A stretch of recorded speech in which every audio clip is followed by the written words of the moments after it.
오늘 우리에게 주시는 하나님의 말씀을 같이 읽겠습니다. 하나님의 말씀은 신약성경 히브리서 11장 23절 말씀입니다.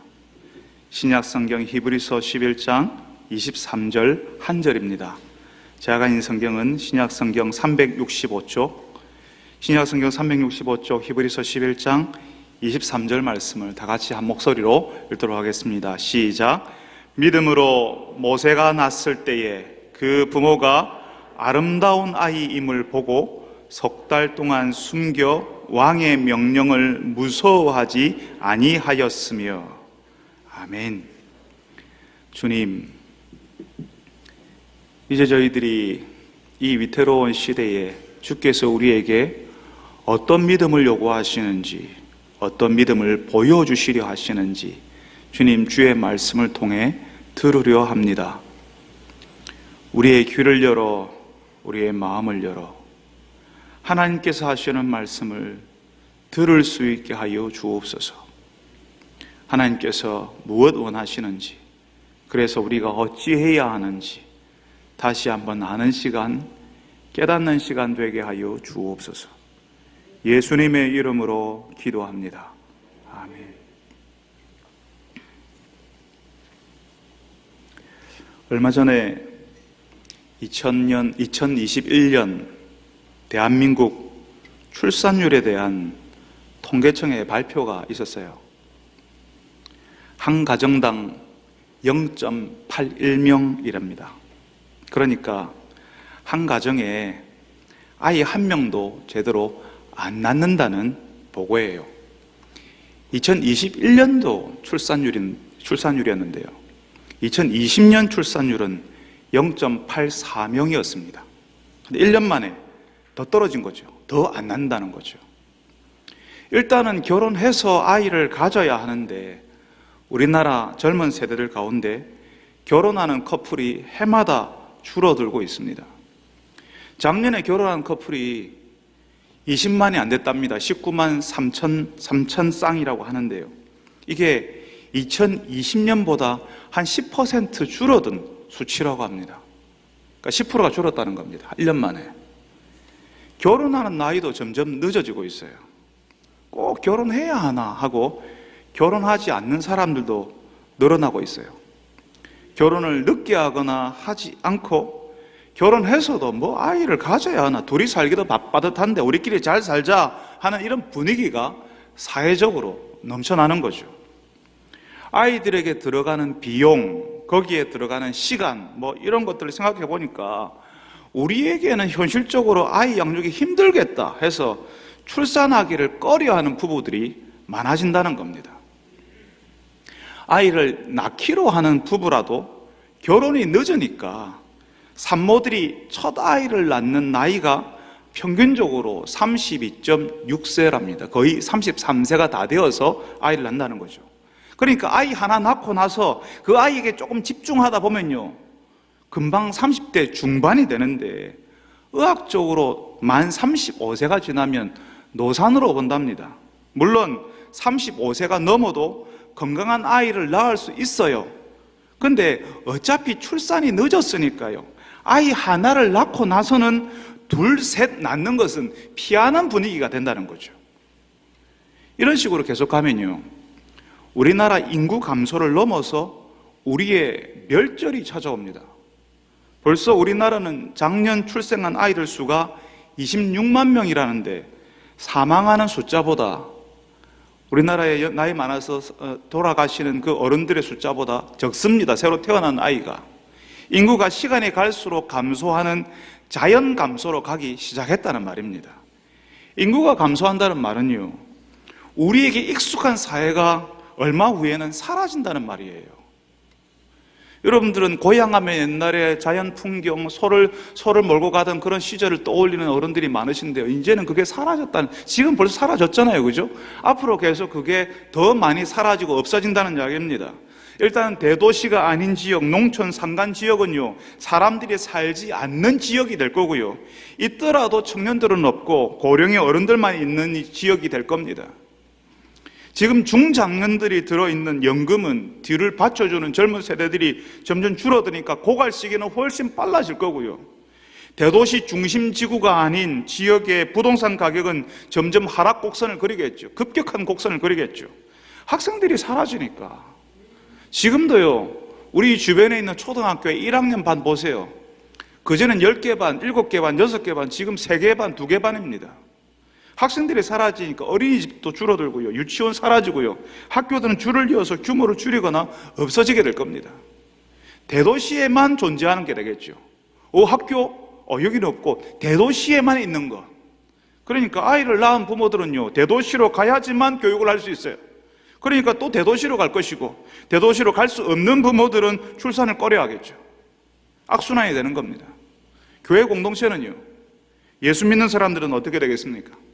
이미 농촌 산간 지역의 교회는 연세 드신 어른들 몇 분 말고는 없습니다. 그 지역이 사라지는데 교회라고 온전할 수가 있겠습니까? 교회 공동체는 그 지역 사람들, 그 지역 공동체를 품는 공동체인데요, 그 지역 사람들이 없으면 그 교회도 자연 소멸하는 겁니다. 예수 믿는 사람들조차 출산하지 않으니까 그 출산하지 않는 현상이 몇몇 사람들만 그러는 게 아니라 많이 그러니까 교회 공동체도 사라지고 믿는 사람들이, 믿는 자녀들이 없으니까 우리 신앙의 대도 같이 끊어지는 겁니다. 오늘 우리가 읽은 말씀 히브리서 11장 23절은 인구의 멸절, 하나님을 믿는 사람들이 사라지는 위기 속에서 믿음을 지켰던 사람들에 대해서 소개해주고 있습니다. 믿음으로 모세가 낳았을 때에 그 부모가 아름다운 아이임을 보고 석 달 동안 숨겨 왕의 명령을 무서워하지 아니하였으며, 모세의 부모가 믿음으로 자신의 아이를 숨겼다는 말입니다. 이게 무슨 말인가 하면요, 모세가 태어날 당시에 강력한 강제 산하 제한을 했었거든요. 이집트의 왕이요, 히브리 남자아이가 태어나면 다 죽이라고 했습니다. 이집트 나일강에 다 던져버리라고요. 국가 정책으로 하나님의 백성들을 줄이고 통제하려고 했습니다. 여러분, 사실 우리가 지난주까지 창세기에 나와 있는 믿음의 사람들을 살펴봤는데요, 이집트에 엄청난 경제 위기가 찾아왔을 때 요셉이라고 하는 사람이 총리가 되어서 그 위기를 넘기게 해줬지 않습니까? 그래서 이집트 왕이 요셉의 가족들을 초청하면서요, 고센 땅, 가장 비옥한 땅에서 살게 해줬습니다. 그런데 그 이집트 땅에 어떤 일이 벌어졌냐 하면요, 요셉을 총리로 발탁했던 그 왕조가 새로운 왕조에게 멸망을 당해버린 겁니다. 그러니까 요셉이 누군지 모르는 새로운 왕조가 들어선 거예요. 말하자면 고려가 망하고 조선이 들어선 겁니다. 그러면 고려 때 충신은요, 조선에서 불편한 사람이 되거든요.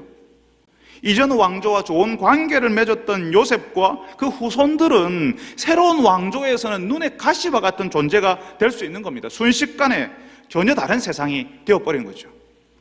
이전에는 아이고 요셉 자손들, 요셉 후손들의 아이가 하고 알아주고 고마워했는데, 이제는 요셉이 누구야? 이전 왕들에게 충성한 사람들인가? 그러면 잘라야지. 이렇게 되어버리는 거죠. 이전에는 요셉과 그 가족들이 살 땅을 내어주는 시대였는데, 이제는 하나님의 백성들이 죽기를 바라고 그 노동력을 이용해 먹는 시대가 된 겁니다. 온갖 중노동을 다 시킵니다. 나중에는 그 수를 직접적으로 줄이는 강제 산하 제한 정책을 쓰기 시작하는 거죠. 남자아이가 태어나면 나일강에 던져서 다 죽이라. 그때 모세의 부모가 어떻게 했다고요? 남자아이가 태어나면 나일강에 던지라고 하는 이집트 왕의 명령에 거절했다고요. 그 아이를 석 달 동안 숨겨서 키웠다고요. 그런데 오늘 우리가 읽은 말씀에 아주 독특한 표현 하나가 나오거든요. 믿음으로 모세가 낳았을 때에 그 부모가 아름다운 아이임을 보고 석 달 동안 숨겼다는 거죠. 모세의 부모가 봤을 때 그 아이가 아름다웠다고요. 아이가 처음 태어났을 때 그 아이가 이목구비가 뚜렷하고 눈썹이 진하고 코가 굴뚝 튀어오르고 입술이 막 새빨간 그렇게 앵두처럼 그렇게 막 뚜렷한, 그래서 나중에 꽃미남 아이돌로 성공할 수 있을 것 같아서 나일강에 던지라는 왕의 명령을 거부했을까요? 여러분, 이제 막 태어난 아이를 본 적이 한 번이라도 본 적이 있는 분이라면요, 객관적으로 아름답다는 이야기를 하지 못합니다. 아직 눈도 못 뜨고 팔다리엔 힘이 없어서 스스로 가누지도 못하고요. 얼굴은 큼지막한데 몸은 조그만해요. 어떤 아이들은요, 온몸에 털이 북실북실합니다. 아이인데. 제가 갓 태어났을 때 그랬대요. 이게 원숭이인지 사람인지 분간이 잘 안 될 정도였다고 하더라고요. 주여, 맞습니다. 제가 사람이 됐습니다. 제가 처음 우리 집 아이를 봤을 때도 그랬어요. 막 아이가 태어나서 수유실로 옮길 때 투명한 그 유리관 안에 아이를 누웠는데 아이가 벌겋더라고요. 근데 여러분, 이제 갓 태어나서 눈도 못 뜨고 사람의 모양, 형체만 겨우 갖추고 있는 그 아이를 보는데요, 그냥 눈물이 났어요. 예전에 제가요, 결혼하면 아이는 그냥 나오는 줄 알았거든요. 남자와 여자가 만나서 같이 살면 아이는 그냥 가지는 거지, 저절로 생기는 거지 그랬습니다. 결혼하면 아이는 마치 끼워 팔기처럼 덤으로 그냥 따라오는 거라고 생각했어요. 근데 첫 아이를 하나님께서 감사하게 주셨고, 그 아이를 가진 지 한 3개월쯤 되었을 때, 그때 저는 교육자들하고 이제 지방으로 회의를 하러 갔었는데 밤 11시에 전화가 왔습니다. 아내가 유산을 했다고요. 그날 비가 무지하게 오던 밤이었는데 차를 달려서 새벽 2시에 집에 왔습니다. 아내와 손을 잡고 정말 많이 울었습니다. 그때 어떤 마음이 들었냐 하면요, 꼭 제가 잘못해서, 제가 하나님 앞에 아버지 자격이 없는 사람이라서 하나님이 데려가셨다는, 유산이 되었다는 그런 생각이, 그런 마음이 정말 많이 들었습니다. 아이는 저절로 얻는 게 아니었죠. 결혼하면 저절로 생기고, 내가 가지고 싶으면 가질 수 있는, 결혼하면 저절로 덤으로 찾아오는 그런 존재가 아닌 거죠. 제가 참 교만했고 어리석었습니다. 하나님이 주셔야 하고 허락하셔야 한다는 것을 그 새벽에 울면서 회개하고 고백했습니다. 그리고 나서 지금 우리 집 큰아이를 처음 봤잖아요. 근데 그냥 눈물이 막 쏟아지더라고요. 그냥 저절로 생기는 아이가 아니지 않습니까? 결혼해서 내가 갖고 싶으면 갖고 내가 원하지 않으면 안 가져도 되는 그런 아이가 아니라는 것을 알았잖아요.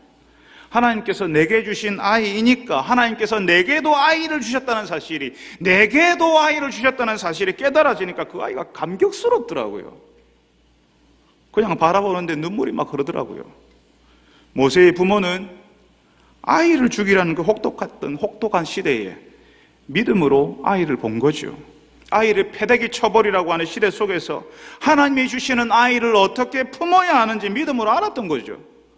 그 믿음이 있는 사람들에게는 아이가 무엇과도 바꿀 수 없는 귀한 존재입니다. 너무나도 예쁘고 감격스러운 존재일 뿐만 아니라 하나님의 계획, 하나님의 목적이 그 아이에게 담기어서 부모에게 맡겨주는 거예요.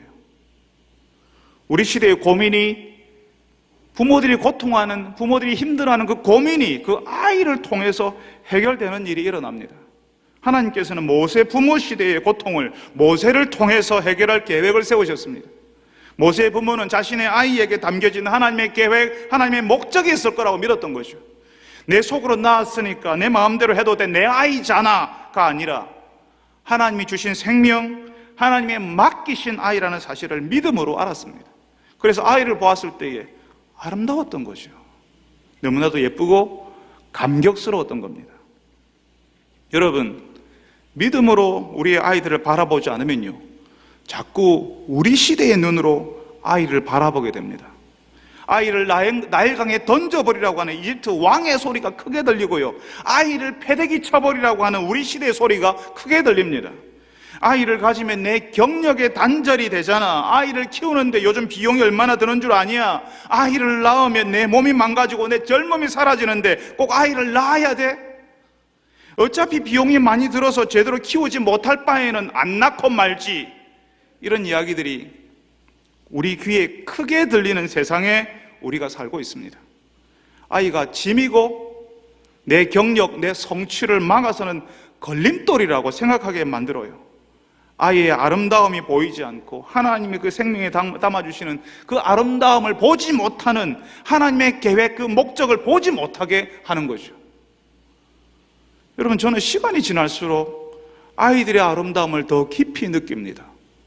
이 아이들이 저에게 아빠가 되는 기쁨을 주었고, 이 아이들이 제가 성숙할 수 있는 기회를 줬어요. 이 아이들 때문에 조금 더 책임 있는 존재가 되었고, 이 아이들 때문에 어른이 되는 것이 뭔지, 희생하고 사랑하는 것이 뭔지 조금 더 깊이 알게 되었습니다. 철없던 저를 성숙하게 만들어준 하나님의 선물이었습니다. 이제 조금 더 시간이 지나면 이 아이들에게 담아놓으신 하나님의 계획, 하나님의 목적이 보이기 시작하겠죠. 그게 기대가 됩니다.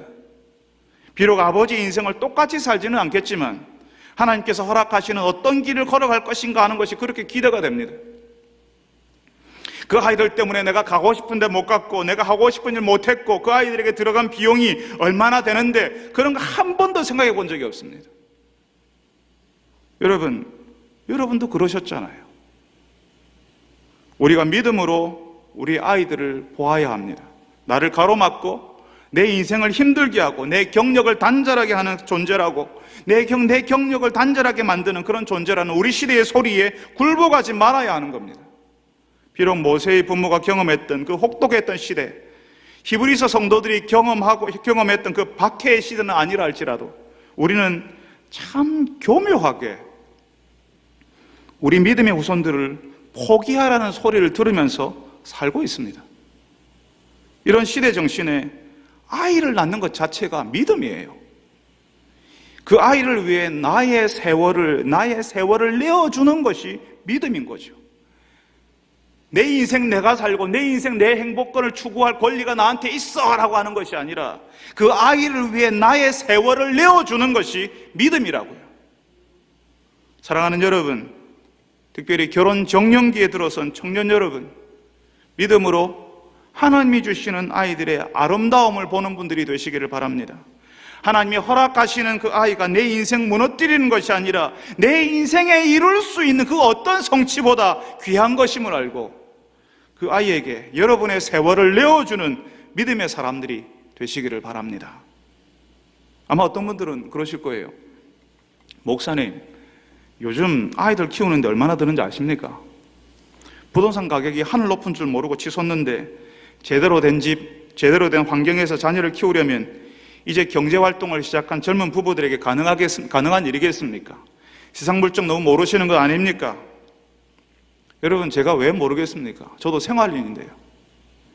경제 수준이 높아질수록 사람들의 눈높이도 높아지고, 그래서 모든 것이 예전보다 더 많은 비용을 요구한다는 거 알고 있습니다.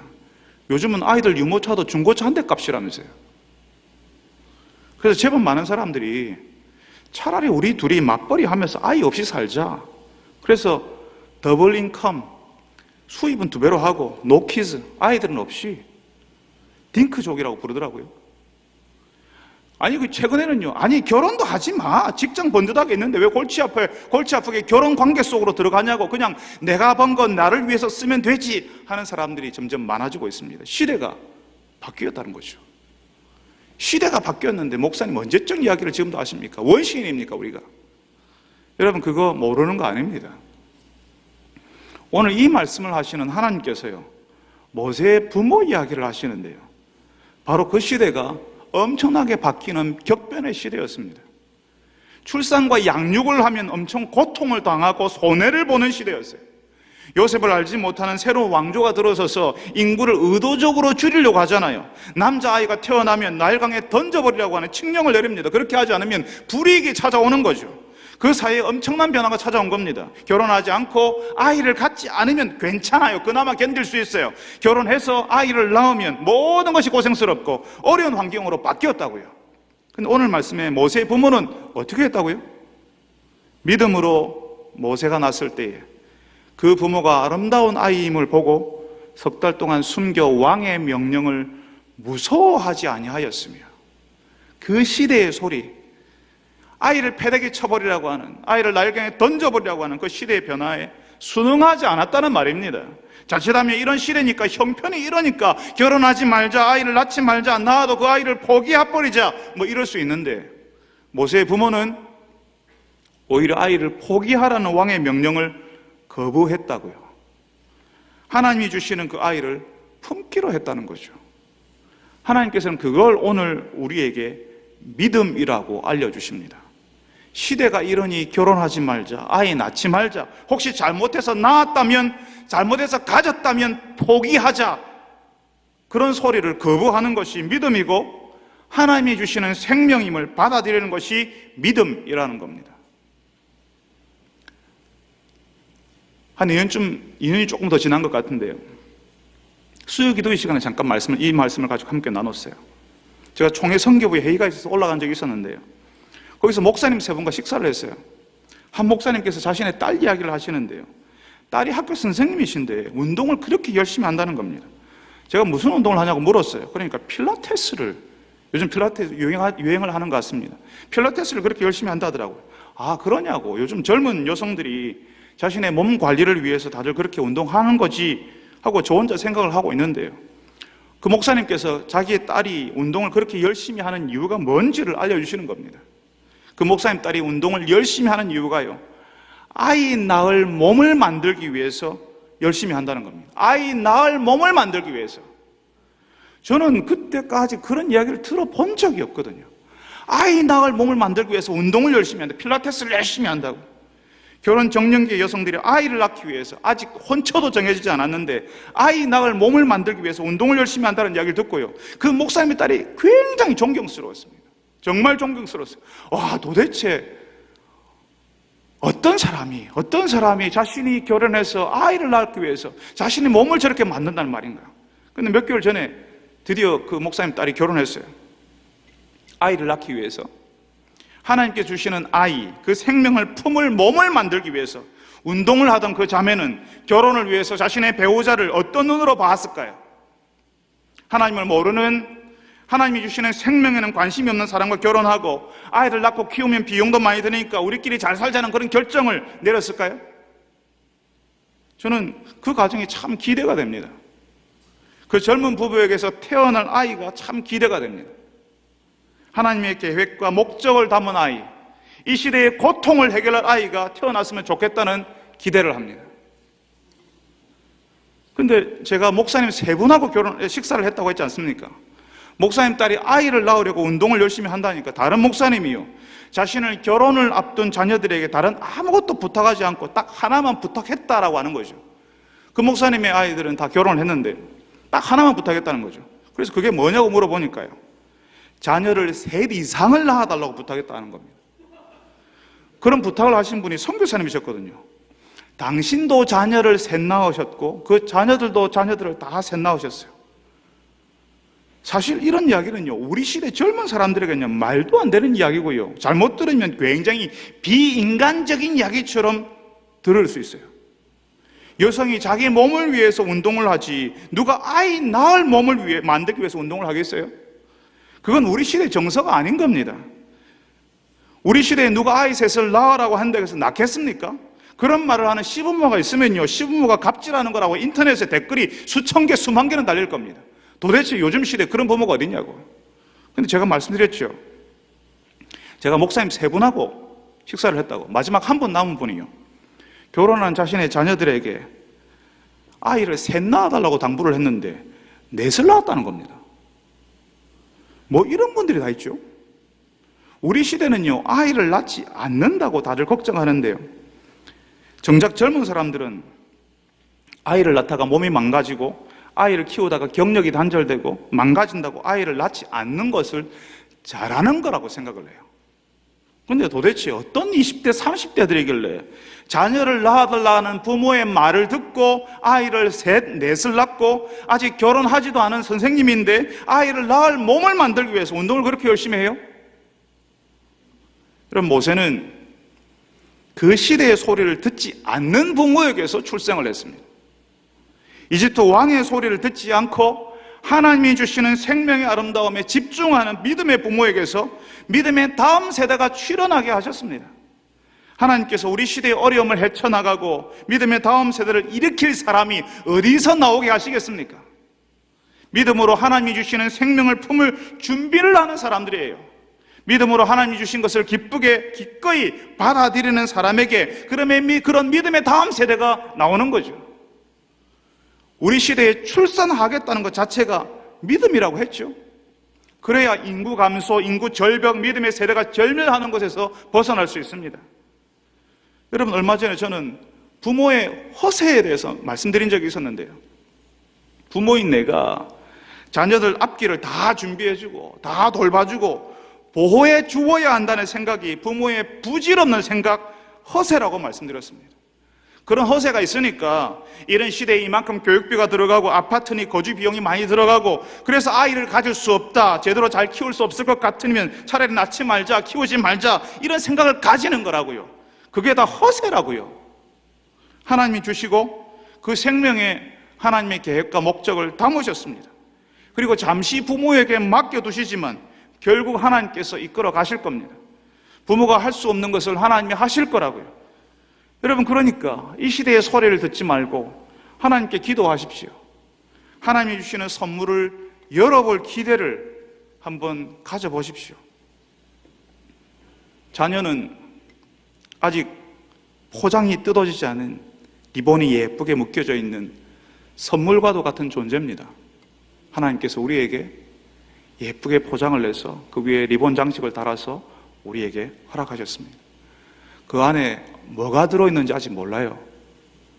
아이들이 자라면서 그 위에 장식된 리본이 풀어지고 포장지 한 겹씩 풀려나가면서 비로소 조금씩 보이는 거죠. 선물을 열어보는 기쁨을, 그 속에 뭐가 들었는지 들여다보는 기쁨을 부모에게 허락하시는 겁니다. 포장이 벗겨지고 꺼내어 봐야 그게 뭔지 알게 되는 그 선물을 미리 포기하지 마세요. 그래서 이집트 왕의 명령을 무서워하지 않았던 모세의 부모들처럼 아이를 포기하라고 하는 이 시대의 소리를 거부하고 하나님의 선물을 기꺼이 받아드는 부모들이 되시기를 바랍니다. 오늘 우리는 히브리서 11장 23절을 읽었지만 이 구절의 배경은 출애굽기, 구약 성경의 출애굽기 1장과 2장 말씀이에요. 하나님의 백성들을 멸절시키려고 하는 이집트 왕에 대항해서 믿음으로 자녀들을 포기하지 않고 지키는 사람들 이야기가 출애굽기 1장과 2장에 나오는데요. 특별히 출애굽기 1장에는 산파들의 이야기가 나옵니다. 요즘은 다 산부인과 병원에서 아이를 낳으니까 산파가 뭔지 모르는 분들도 있을 것 같은데요. 비교적 최근까지도 우리나라뿐만 아니라 외국에서도 아이들을 낳을 때 이 산파들이 집에 가서 아이를 받았어요. 사실 유럽에서는 지금도 그렇다는 얘기를 들었습니다. 아이를 낳는 게 병이 아니잖아요. 아픈 게 아닌데 왜 병원에서 낳아? 집에서 산파가 와서 그 산파가 도와줘서 아이를 집에서 낳는 거죠. 그러니까 아이를 낳을 수 있게 돕는 사람들을 산파라고 부릅니다. 그런데 출애굽기 1장에는 이 산파들이 아이를 낳는데 관여를 하니까 산파들에게 해이와 협박이 가해졌습니다. 아이를 죽이라고. 이집트 왕이 하나님의 백성들의 수를 줄이고 마음대로 통제할 수 있도록 협조하라는 말이었어요. 협조하면 산파의 생활이 편안해지겠죠. 이익이 돌아오겠죠. 협조하지 않으면 굉장한 불이익이 찾아오게 될 겁니다.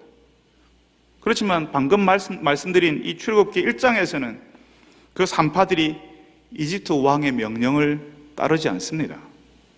1장 17절에, 출애굽기 1장 17절에 그래요.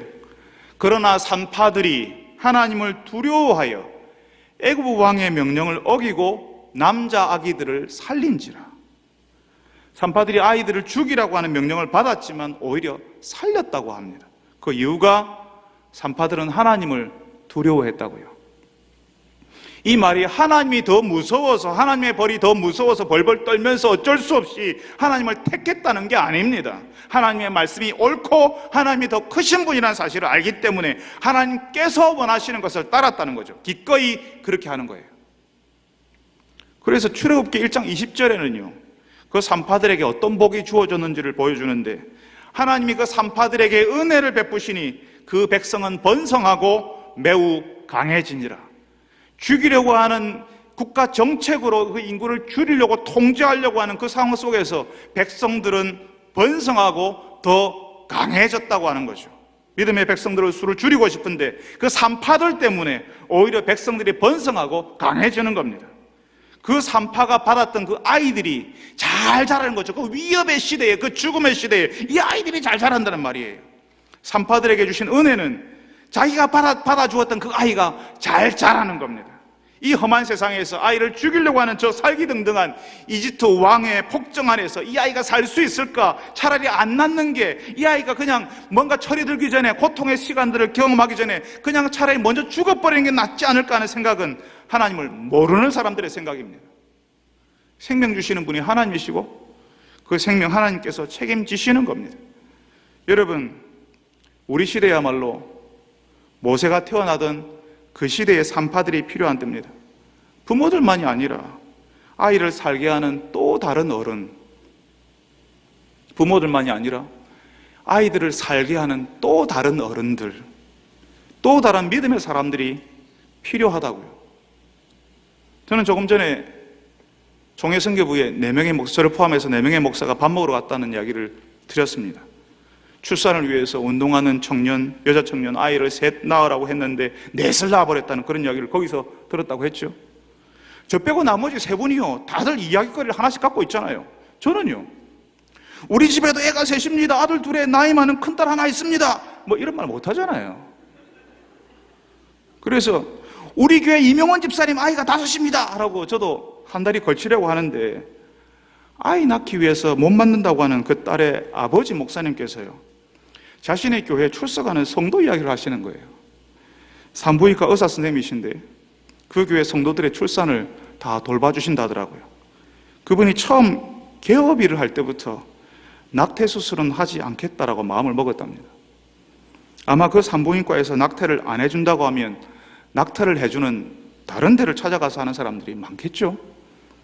혼자서 해봐야 사실 큰 의미 없을 수 있습니다. 그렇지만 하나님께서 주신 생명을 죽이는 것이 아니라 살려야 한다고 하는 가치, 하나님께서 허락하시는 믿음의 후손들을 지켜야 한다고 하는 가치를 가지고 살잖아요. 그 가치에 자신의 삶을 맞추잖아요. 이게 우리 시대의 산파로 사는 거예요. 이 생명에 대한 가치를 가진 산파들이 많아져야 교회 공동체가 살아나고 인구 절벽으로 무너지는 우리 사회를 교회가 품어낼 수가 있습니다.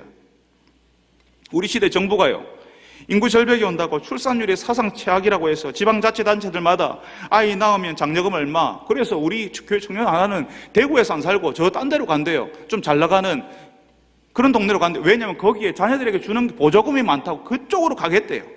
아이들마다 장려금 얼마 서로 끌어당기려고, 젊은 부부들 당기겠다고 서로 경쟁적으로 얼마를 주겠다 하죠. 당근책을 씁니다. 그런데 아이를 안 낳아요. 왜요? 그 생명에 대한 가치, 부부에게, 가정에게 허락하신 그 아이들이 어떤 아이인지는 그 아이에 대한 아름다움에 대한 가치가 허물어졌기 때문이죠. 그 아이보다 다른 게 훨씬 중요하기 때문에요. 예전에 제가 다른 설교에서 칼럼에서 소개했던 적이 있는데요, 로마 제국에서도요, 이 출산율 문제를 끙끙 앓았습니다. 그래서 세금을 줄여주고 땅을 주자, 심지어는 강제로 결혼시키자, 뭐 이런 이야기까지 했습니다. 그렇지만 인구는 계속 줄어들었습니다. 왜냐하면 가치가, 결혼에 대한, 자녀를 낳는 것에 대한 가치가 사라져버리니까요. 돈을 준다, 땅을 준다, 세금 줄여준다, 소용이 없는 겁니다. 아이를 안 낳는 겁니다.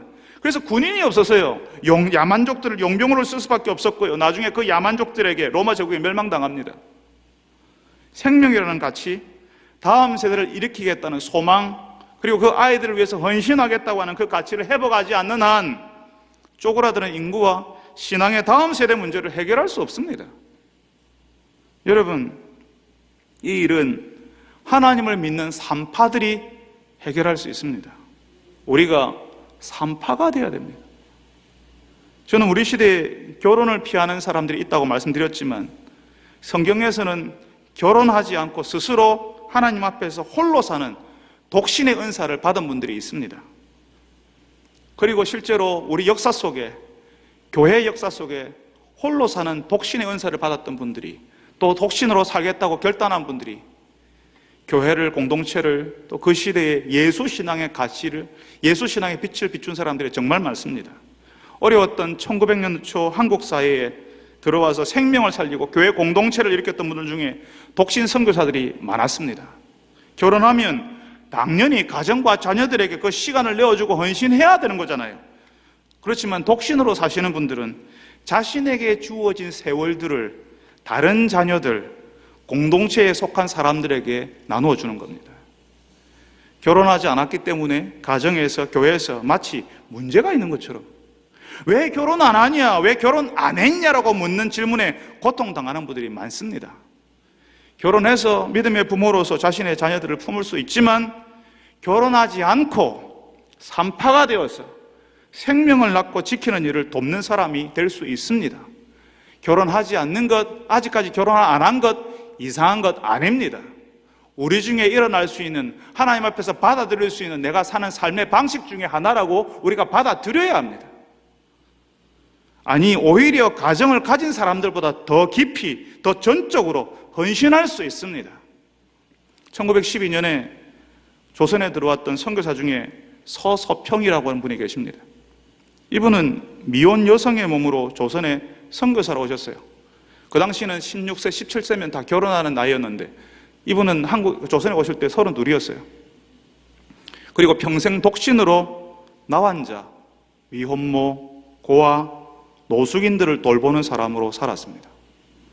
14명의 아이를 입양했고 38명의 과부를 돌보았고 1934년 54세의 일기로 조선 땅에서 숨을 거두었는데요. 자신의 시신도 의학용으로 기증을 했어요. 죽기까지, 그리고 그 죽음도 산파처럼 누군가를 살리기 위한 삶을 살았던 겁니다.